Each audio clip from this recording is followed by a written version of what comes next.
नमस्कार, मेरे channel history and mythology में आप सबका स्वागत है।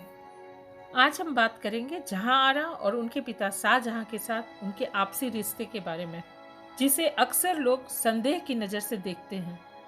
तो मुगल काल में कई बेगमें हुई, जैसे रुकैया बेगम, मुमताज़ महल, नूरजहां आदि, जो मुगल इतिहास पर अमिट छाप छोड़ गई हैं। लेकिन जहांआरा के अलावा शायद ही कोई ऐसी शहजादी या राजकुमारी थी जिनकी शख्सियत मुकम्मल थी और जिनका रुतबा और इन्फ्लुएंस न सिर्फ महल में था बल्कि दरबार में भी था।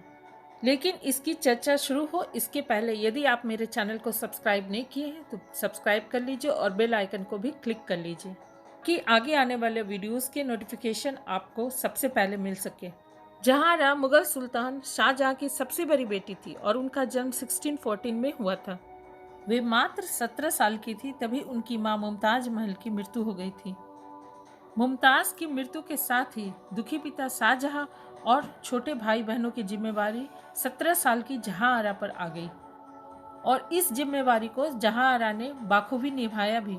जहांआरा ताउम्र अपने पिता का ख्याल रखी। जब तक शाहजहां जिंदा रहे जहांआरा उनके साथ ही रही। मुमताज महल की मृत्यु के बाद शाहजहां ने जहांआरा को पातशाह बेगम बना दिया, जो पहले मुमताज महल हुआ करती थी। अब चूंकि शाहजहां को मुमताज के अलावा 3 और पत्नियां थीं और उन्हें पातशाह बेगम ना बनाकर जहांआरा को यह पद दे देना लोगों की आंखों में खटकने लगी। शायद इसलिए जहांआरा और उनके पिता शाहजहां के रिश्ते को बहुत से लोग नाजायज रिश्ता भी बताते हैं। इसके अलावा शाहजहां अपनी बेटी को इतना पावर दिए हुए थे कि सियासी फैसले में भी जहांआरा की मंजूरी ली जाती थी। यहाँ तक कि शाहजहां को जो खाना परोसा जाता था वह भी जहांआरा की देखरेख में ही बनता था। जहांआरा फिनेंशियली भी काफ़ी इंडिपेंडेंट और स्ट्रांग थी। एक्चुअली शाहजहां ने मुमताज महल की प्रॉपर्टी का आधा हिस्सा जहांआरा को दे दिया था। उस जमाने में जबकि सारी बेगमें शहजादियां सभी हरम में रहा करती थी, जहांआरा को किले से बाहर एक शानदार महल मिला हुआ था रहने के लिए। उन्हें अच्छोल, फरजार, सफापुर और दोहराह के ग्रांट भी मिलते थे। साथ ही सूरत शहर और उसके बंदरगाह से आने वाली आय भी जहांआरा को ही मिलता था। जहांआरा के पास अपने कई समुद्री जहाज थे और इंग्लिश और डच के साथ उनके व्यापारिक रिश्ते भी थे। की सालाना आय 30 लाख रुपए थी, जो आज के हिसाब से 1.5 अरब रुपए के बराबर है। यूरोपियन ट्रेवलर जो उस समय भारत आए वे इस बात से बहुत अचंभित थे कि मुगल साम्राज्य की बेगमें फिनेंशियली इंडिपेंडेंट होने के साथ साथ पावरफुल और इन्फ्लुएंशियल भी थी। जहांआरा विदुषी होने के साथ साथ राइटर भी थी। उन्हें पर्शियन, टर्किश और इंडियन लिटरेचर के बारे में काफ़ी जानकारी थी। वह सूफीज्म से भी काफ़ी प्रभावित थी और मुइनुद्दीन चिश्ती की बायोग्राफी भी वो लिखी थी। इस किताब का टाइटल था मुइनिस अल अरवाह। दूसरी पुस्तक जो उन्होंने लिखी थी उसका नाम था रिसा अल्लाह ई साहिबिया। 1648 में शाहजहानाबाद नाम का जब एक नया शहर बसाया गया तो उसका नक्शा भी जहांआरा की देखरेख में बना था और इस शहर के 19 इमारतों में से 5 इमारतें तो उन्होंने ही बनवाई थी, जिसमें से आज सिर्फ एक वजूद में है, चांदनी चौक। कहा जाता है कि 1644 में अपने जन्मदिन के दिन ही एक दुर्घटना में वो आग से बुरी तरह जल गई थी और करीब 11 महीने तक उन्हें बिस्तर पर ही पड़े रहना पड़ा था। शाहजहां तो बिल्कुल परेशान हो गए थे। जहांआरा का जगह जगह से इलाज कराया गया लेकिन पूरी तरह से ठीक नहीं हो पा रही थी।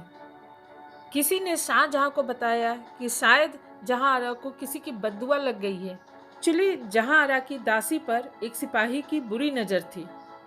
जब जहांआरा को इस बात का पता लगा तो उन्होंने हाथी से कुचलवाकर उस सिपाही को मृत्युदंड दे दिया।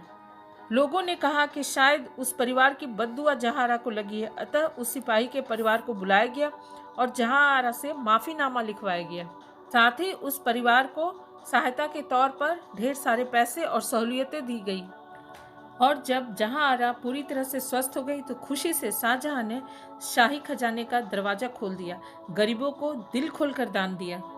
शाहजहां का अपनी पुत्री के प्रति प्रेम को कई विदेशी ट्रैवलर ने गलत इंटरप्रेट किया है। बर्नियर ने लिखा है, जहांआरा बहुत ही खूबसूरत थी और शाहजहां उन्हें पागलों की तरह प्यार करते थे। क्या आज के ज़माने में पिता अपनी पुत्री से इतना प्रेम नहीं करते? बच्चियों के दुख से दुखी और खुशी से खुश नहीं होते?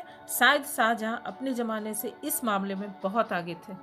उस जमाने में लोगों की सोच ही अलग थी। शायद इसलिए दरबारी कानाफूसी करते हुए कहते थे कि बादशाह को उस पेड़ से फल तोड़ने का पूरा हक है जिसको उन्होंने खुद लगवाया है। कुछ विदेशी ट्रैवलर ने इसे बाजार गॉसिप का नाम दिया और पिता पुत्री के रिश्ते को संदेह की नज़र से देखा जाने लगा। लेकिन एक दूसरे विदेशी ट्रैवलर मनुष्य इस बात से बिल्कुल ताल्लुक नहीं रखते। उनका कहना था कि जहां आरा के एक प्रेमी थे जिनका नाम था नजावत खान, लेकिन जहां आरा ने ताउम्र उनसे शादी नहीं की। इसकी वजह क्या थी ये तो सही सही बताया नहीं जा सकता। शाहजहां की सबसे बड़ी संतान होने के नाते जहां आरा के पति का भी मुगलिया थ्रोन पे हक हो जाता और मुगल वंश के बाहर के लोग गद्दी पर बैठे, ये मंजूर नहीं था।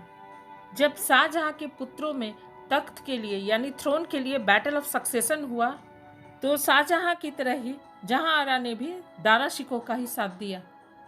औरंगजेब ने तीनों भाइयों को हरा दिया और अपने पिता को आगरे के किले में नजरबंद कर दिया और खुद को दिल्ली का सुल्तान घोषित कर दिया। उस समय भी अपने पिता का साथ नहीं छोड़ी और आगरे के किले में पिता के साथ ही रही।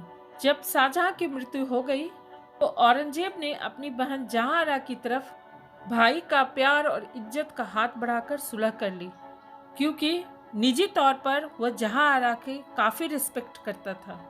जहां आरा को पुनः पातशाह बेगम यानी फर्स्ट लेडी का दर्जा दे दिया और साथ ही इम्प्रेस ऑफ प्रिंसेस की उपाधि भी दे दी। 57 ईयर्स की उम्र में जहां आरा की मृत्यु हो गई। इस जमाने में शाहजहां का अपनी पुत्री के प्रति इतना प्यार, इतना सम्मान, महल और दरबार के फैसले में इतना इम्पोर्टेंस देना बहुत बड़ी बात थी। शायद उस जमाने में ये बात अविश्वसनीय प्रतीत होती थी।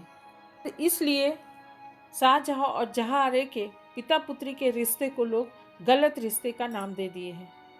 उम्मीद है आपको ये वीडियो ज़रूर पसंद आएगा। अगर पसंद आए तो इसे लाइक कीजिए, अपने दोस्तों के साथ शेयर कीजिए और मेरे चैनल को सब्सक्राइब कीजिए। Thank you.